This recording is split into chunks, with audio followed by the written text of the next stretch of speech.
Hi. ఈరోజు WhatsApp messenger app లేనటువంటి smart phone లేదు అంటే అతిశయోక్తి కాదు. ఎందుకంటే ఆల్మోస్ట్ అందరి ఫోన్ లో కూడా ఈ మెసెంజర్ యాప్ డెఫినెట్ గా ఉంది. అయితే ఈ రోజు వాట్సాప్ కి పోటీ ఇస్తున్నటువంటి ఒక యాప్, ఒక మెసెంజర్ వచ్చింది. అది మన ఇండియన్ మేడ్ మెసెంజర్ యాప్. అది జోహో కంపెనీ డిజైన్ చేసింది. జోహో కంపెనీకి సంబంధించి ఈ మధ్యన మనం ఒక ప్రోగ్రామ్ కూడా చేస్తాం. ఈ జోహో కంపెనీ తయారు చేసినటువంటి అరాట్టై అనేటువంటి ఒక మెసెంజర్ యాప్ ఇప్పుడు వాట్సాప్ కి దడబుట్టిస్తోంది. కారణం ఏంటంటే డొనాల్డ్ ట్రంప్ ఏ రోజైతే ఈ H1B వీసా ఫీజు పెంచుతున్నామని ప్రకటించాడో $1,00,000, ఆ రోజుకు ముందు వరకు కూడా ఈ అరాట్టై యాప్ అటు ప్లే స్టోర్ లో గానీ యాప్ స్టోర్ లో గానీ కేవలం రోజుకి 3,000 మంది మాత్రమే సుమారు డౌన్లోడ్ చేసుకున్నారు. ఎప్పుడైతే ట్రంప్ ఆ అనౌన్స్మెంట్ చేశాడో, చేసిన మరుసటి రోజు నుంచి కూడా రోజుకి 3 లక్షల నుంచి 3.5 లక్షల మంది ఈ యొక్క అరాట్టై యాప్ ను, మెసెంజర్ యాప్ ను డౌన్లోడ్ చేసుకుంటున్నారు. ఇప్పుడు అదే నెంబర్ 1 గా కనిపిస్తుంది ప్లే స్టోర్. అంటే మోదీ గారు పదే పదే చెప్తున్నది ఒకటే, ఆత్మ నిర్భరత. ఇక్కడ భారతదేశం తయారు చేసినటువంటి ఉత్పత్తులని లేదా సేవలని, డిజిటల్ సర్వీసెస్ కావచ్చు లేదా ప్రొడక్ట్స్ కావచ్చు, మనమే వాడుకుందాం.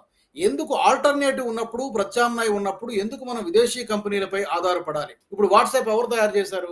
మార్క్ జుకర్బర్గ్ తయారు చేశాడు. దాన్ని మనం అందరం వాడుతున్నాం. మన డేటా మొత్తం వాడి చేతిలో తీసుకెళ్లి పెట్టినట్టుగానే లెక్క. అదే మనం ఒక ఇండియన్ కంపెనీ తయారు చేసినటువంటి ఇలాంటి ప్లాట్ఫామ్ ఒకటి ఉన్నప్పుడు why should we use WhatsApp అనేటువంటి ఒక క్వశ్చన్ డెఫినెట్ గా వస్తుంది. డిస్కషన్ కూడా జరుగుతుంది. సో అమెరికా తలపొగరు దించాలి అంటే డెఫినెట్ గా ఇలాంటి ఉత్పత్తులు మరెన్నో రావాల్సినటువంటి అవసరం ఉంది. అమెరికాకి కావచ్చు, లేకపోతే ఇంకెవరికైనా చెక్ పెట్టాలంటే ఆత్మ నిర్భరత చాలా చాలా చాలా ముఖ్యం. ఫర్ ఎగ్జాంపుల్ చైనాను మనం తీసుకుందాం. చైనా ఈ మధ్య చాట్ జీపీటీ ఈ మధ్య అంత సెన్సేషన్ అయిందో మనం చూసాం.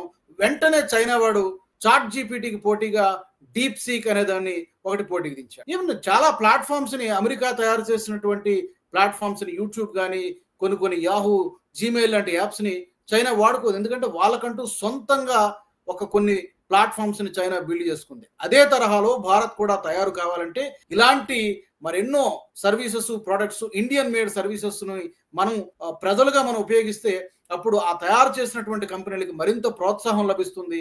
ఆత్మ నిర్భరత భారత్ వడివడిగా అడుగులేయడానికి అవకాశం ఉంటుంది. అమెరికాకి చెక్ పెట్టినట్టు కూడా అవుతుంది.